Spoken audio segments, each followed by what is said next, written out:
আসসালামু আলাইকুম। বরিশালের জনগণ ব্যাবাকে কেমন আছেন? মুই কিন্তু এক্সের ভালো আছি। আর মোর বরিশালের বাইরে ভাই ও বোনেরা আপনারা ব্যাবাকে কেমন আছেন অবশ্যই কমেন্ট বক্সে জানাইয়া দিবেন। আর আমার ইউটিউব চ্যানেলটা এখনও যারা সাবস্ক্রাইব না করছেন হেরা অবশ্যই সাবস্ক্রাইব করে যাইবেন। আর পাশে থাকা বেলাইকনটা বাজাই দেবেন যাতে মনে করেন মুই ভিডিও দেওয়ার লগে লগে আপনাদের কাছে নোটিফিকেশন যায়গা।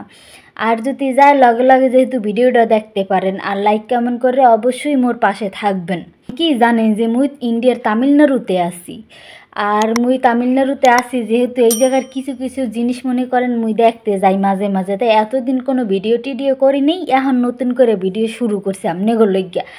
তাই আমি আজকে চলে এসেছি ইন্ডিয়া চেন্নাইয়ের জয়ললিতা আর এমজিআর। আমরা কিন্তু অনেকেই এই দুইজনের নাম শুনছি। এরা হইল চেন্নাইয়ের মুখ্যমন্ত্রী একসময় ছিল, এখন অবশ্য নাই, তারা মারা গেছে। তাদের সমাধি দেখতে আজকে মুই আইছি। তাই বেশি কথা না কই লঞ্চ শুরু করা যাক আজকের ভিডিও। আজকে এই দুইজনের জীবনী নিয়ে আমি কথাগুলো বলবো। তাই মুই এখন বেশি কথা না কই লঞ্চ শুরু করি। আর আপনারা দেখতে থাকেন তাদের সমাধিটা কত সুন্দর করে সাজানো হয়েছে। এখানের দিনে মনে করেন যে হাজার হাজার হাজার হাজার মানুষে। তাই মুই প্রথমেই কমু যে জয়ললিতা বা জয়রাম এর জন্ম ফেব্রুয়ারি 24, 1948 সালে মহাশূন্যের কাছে। এরপর পেশায় তিনি ছিলেন একজন অভিনেত্রী ও রাজনীতিবিদ এবং সরকারি অধীনে দীর্ঘকাল দলনেতা হিসেবে কাজ করছেন। আসলে এটা কিন্তু আমরা অনেকেই জানি। অল ইন্ডিয়া দাবির প্রগতিশীল ফেডারেশন সাথে যুক্ত ছিলেন। এটি ভারতের তামিলনাড়ু রাজ্যে অবস্থিত একটি রাজনৈতিক দল। শুধু জয়ললিতা নামেই পরিচিত ছিল। ইন্ডিয়া তামিলনাড়ুর মুখ্যমন্ত্রী হিসেবে 3টি মেয়াদে দায়িত্ব পালন করছেন সে। টানা 3টি মেয়াদে 1991 থেকে 93, 2002 থেকে 6 এবং 2011 থেকে 14 সাল। ভারতীয়দের কাছে তিনি আম্মাজান নামে বেশি পরিচিত ছিল, তবে নাম কোমলবল্লী। তিনি দক্ষিণ ভারতে মহাসীমা বর্তমানে কর্ণাটক রাজ্য ব্রাহ্মণ পরিবারে জন্ম ছিল। ছোটবেলায় তার বাবা মারা যান। তার মা ছিলেন একজন অভিনেত্রী। প্রথম তারা ব্যাঙ্গালোর, তারপর মাদ্রাজা, যেটা বর্তমান নাম হচ্ছে চেন্নাই। পরিবারে আর্থিক দুর্বলতার কারণে মাধ্যমিক পাশের পর আর পড়াশোনা করতে পারে নাই। তার মাধ্যমিকের পরে তার পড়াশোনা বন্ধ করে দিতে হয়েছে। যদিও তিনি মাধ্যমিক থাকাকালীনই একটা চলচ্চিত্রে কাজ করছিলেন, একটা ছবিতে কাজ করছিলেন। তাই মনে করেন যে চিন্তা ভাবনা করছে এই পেশাটাই হে আগুয়েই যাইবে। হেই এরপর মনে করেন যে শুরু করলে হের অভিনয় জীবন। একজন সফল অভিনেত্রী তখন হয়েছে 1964 সাল থেকে 1940 সালের মধ্যে প্রায় 130টা চলচ্চিত্রে অভিনয় করছেন। তিনি অভিনয় করছে আমি যার নাম কইলাম এমজিআর। আইকনিক তামিল ভাষা অভিনেতার সাথে সম্পর্ক মাতরুন গোপালচন্দ্র রায়।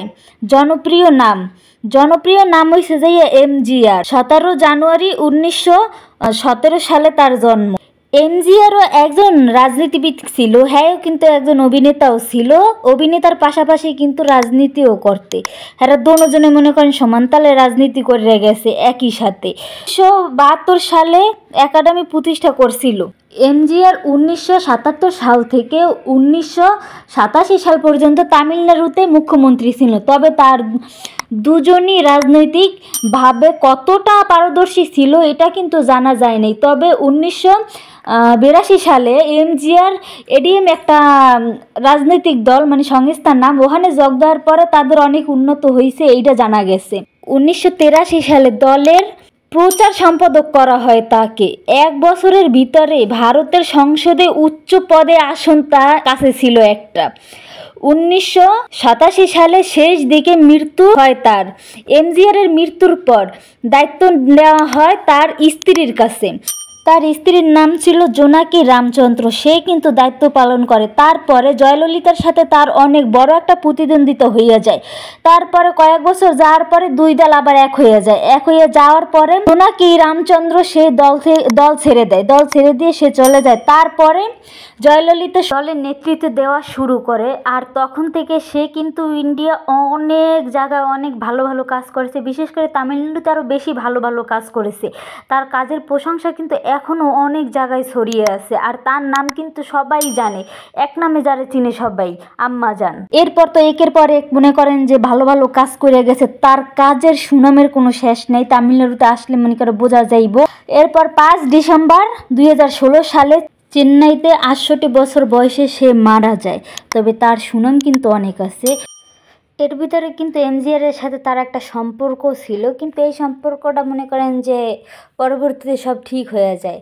কিন্তু এরা মারা যাওয়ার পরে দুইজনের এক জায়গায় কবর দেওয়া হয়েছে। তো আমি আজকে এই জায়গাটায় ঘুরে দেখলাম আর আপনাদেরকেও দেখালাম। আপনারা যদি কখনো চেন্নাইতে আসেন তাহলে অবশ্যই কিন্তু এই জায়গাটা আইসা ঘুরে যাবেন। তো আজকের ভিডিওটা আমি এই পর্যন্তই শেষ করি। দেখেন আমি বাইরে চলে আসছি, শেষ করবো আজকের ভিডিও। সবাই ভালো থাকবেন, সুস্থ থাকবেন। আর এখনও যারা আমার চ্যানেলটা সাবস্ক্রাইব করেনি অবশ্যই সাবস্ক্রাইব করে দিবেন। তো সবাই ভালো থাকবেন। আসসালামু আলাইকুম।